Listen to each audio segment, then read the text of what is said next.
And here is one of those places where I would emphasize that Korean celadons at their very best. Here, this is every bit the aesthetic and technical equal of Chinese ceramics of the day. I am now persona non grata in China, but nonetheless, I think it's true. Anyway, I love those pieces. I love those to death. 안녕하세요. 인사이트 코리아입니다. 하버드 미술관 소속 중국 미술 전문 큐레이터이자 수석 강사로 30년 이상의 커리어를 쌓았으며 중국의 도자기에 대해 다수 저서를 출간하기도 한 로버트 모리 교수는 한국 도자기에 대해 강의를 하다가 한국 도자기의 빼어난 퀄리티와 아름다움에 대해 극찬한 바 있습니다. 동양 예술에 대한 이해도가 상당하지만 그 중에서도 중국 예술품을 전문으로 활동하는 그는 중국과의 관계가 상당히 밀접할 수밖에 없을 텐데요. 그럼에도 해당 강의에서 중국의 심기를 거스르더라도 이 말은 해야겠다 라며 솔직하게 과거 한국의 도자기는 중국인들이 당대 최고라고 자부하는 중국산과 대등하거나 혹은 중국산보다도 우월하다고 말한 것은 어떤 이유에서였을까요? 예술품 전문가가 설명하는 한국인들의 놀라운 기술력, 지금부터 소개해드리겠습니다. My introduction to Asia came through 2 years in the Peace Corps. I was a budding medievalist. Thought I would do my graduate work in French Gothic architecture, something like that. But it was those 2 years in Korea that expanded my horizons, lured me into the field of Asian art, and 50 years later, here we are. Korea was a very, very wealthy kingdom, particularly the southeast, Shilla. Our perception in the West, and particularly in the US, has been badly distorted by programs like MASH and things like that, and memories of the Korean War and such. And the 19th century, the first part of the 20th century, were difficult periods for Korea, most admittedly. There was an economic decline in the 19th century. There was Japanese colonization from 1910 until 1945. During the first part of the 20th century, there was World War II, there was the Korean War. Of course there were hardships, but that is an historical anomaly, as you will see based on the works of art. During most of Korea's history, it was a very wealthy nation, produced surpassing works of art, which they were able to do not only because of knowledge, sophisticated techniques, but also because of the wealth. And the wealth in the Three Kingdoms period, in say the 5th, 6th century, is symbolized by gold crowns like this, which were used by the rulers, and other gold materials as well. Some kind of ritual belt, probably not for religious purposes, but probably a mark of royalty, and for use in certain palaces and such. There were even gold vessels. I show these as evidence of the wealth. Now, when we begin looking at ceramics, this is typical of the type of ceramic ware that was produced during the Three Kingdoms period in the 5th and 6th centuries. We can more or less judge a particular society or civilization's level of technological achievement by looking at the metalwork that they produce and also by looking at the ceramics. The reason for that, it's not a matter of looking at the beauty of the pieces, it's a matter of looking at the technology that went into it. It is difficult to produce kilns that can reach the high temperatures necessary to fire this kind of ceramic ware. Putting it in context, this is stoneware, but what that means, it has to be fired in a kiln that can reach and sustain temperatures in the range of 1100 to 1200 degrees centigrade. The Chinese were the first people in the entire world to be able to do that. The Koreans were the very next people after the Chinese to be able to do that. The next people in the world to do it were the Japanese, learning from the Koreans. When we get to the next peoples are in the Southeast Asia, 10th, 11th, 12th century,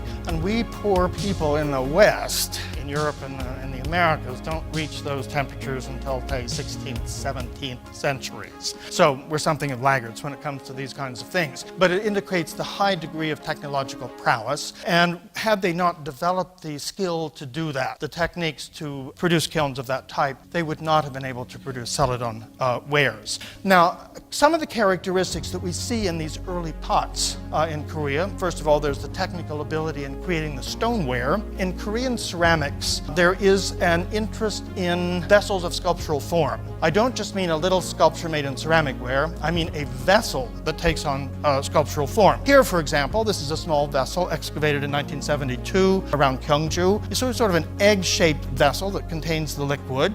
Then there is this long pouring spout here, but of course it's treated as a dragon. So you have the head here, the tail back here with the spiky spine and such. So you have everything combined here. A vessel, a pouring vessel in sculptural form. So the next step, having perfected the manufacture of stoneware, is adding a glaze. They're not decorated with flowers and birds and other scenes like that. They're usually plain. This is a very good example with a very wonderful bluish green Going back to this one, now there's beginning to be emphasis on decoration. Here you have beautiful incised carved decoration under an absolutely perfect glaze. Or this is one of the greatest, as far as I'm concerned. I'll take it home any day. Unfortunately, it's not in my museum, it's not in your museum, but it's in the Art Institute of Chicago. It's a little oil bottle, no more than about 3 or 4 inches high, but it has the most exquisite carving that you can imagine. And here is one of those places where I would emphasize that Korean celadons, at their very best, are every bit the technical and aesthetic equal of the very best contemporaneous Chinese ceramics. One really cannot say that about the Chinese-style ceramics produced by any other culture. Here, this is every bit the aesthetic and technical equal of Chinese ceramics of the day. I am now persona non grata in China, but nonetheless, I think it's true. It is an absolutely perfect glaze, and you cannot imagine more perfect, more beautiful carving than on this little bottle. I'll show you the interior of this, but just to show you, this is a bowl. Looking inside, you see that it's an hibiscus flower there and the star-shaped leaves and such. This again is 12th century work, and the very best molded Korean pieces are every bit the equal, if not superior, to Chinese molded pieces. Now, this is a fabulous piece that you can see right here in the galleries. I have a couple of details. It's very delicate, very lace-like, but absolutely fabulous color. Look at that. What it represents, and you'll see in the detail in a moment, is a little boy. In the same way that you had a phoenix flying, here you have little boys playing apparently in a lotus pond, and there's the lotus flower right there. And then here is really going close up. So you can see the little boy right there, the beautiful lotus flower over here. But look at the beauty of the glaze, the perfect molding of the piece. But late in the 12th century, Koreans developed their own unique technique of decorating pots. You begin to see it here. It's a maebyung vessel, wine storage vessel, basically. And you see the basic decoration is incised. But look up here, decoration in a different color. They're inlaying the decoration. So there are intaglio lines that they have incised or stamped, which they then fill with black and white slips put in there, allowed to dry. The glaze is put over it. So then the resulting decoration will be in contrasting colors. 이후로도 그는 발전을 거듭하는 고려 청자의 변화와 상감기법, 조선의 분청사기와 백자 등의 고유한 미에 대해 긴 강의를 이어갔습니다. 그리고 해당 강의 후 질답 코너에서 한 학생이 모리 교수의 최애 작품 한 가지만 꼽는다면 무엇을 고르겠냐고 묻자 무척이나 고르기 어려워하는 반응이 나오기도 했는데요. It's very difficult to limit myself to one, but anyway, okay, 3, you hit the right number. 1, the little cup stand that was molded, that had the molded cup stand and the cup on top. Number 2, which probably is my favorite, that bowl with the celadon glazed bowl with a little boy playing amongst the lotus flowers. And number 3, that last bottle that I showed you, the faceted bottle with underglazed red, 8 Confucian characters for the 8 Confucian virtues. If you aren't careful, I'll walk out with them. Anyway, I love those pieces. I love those to death. 이렇듯 일찍부터 시대를 앞서는 기술력과 미적 감각으로 현대의 전문가들도 경애를 보내는 한국의 도자기.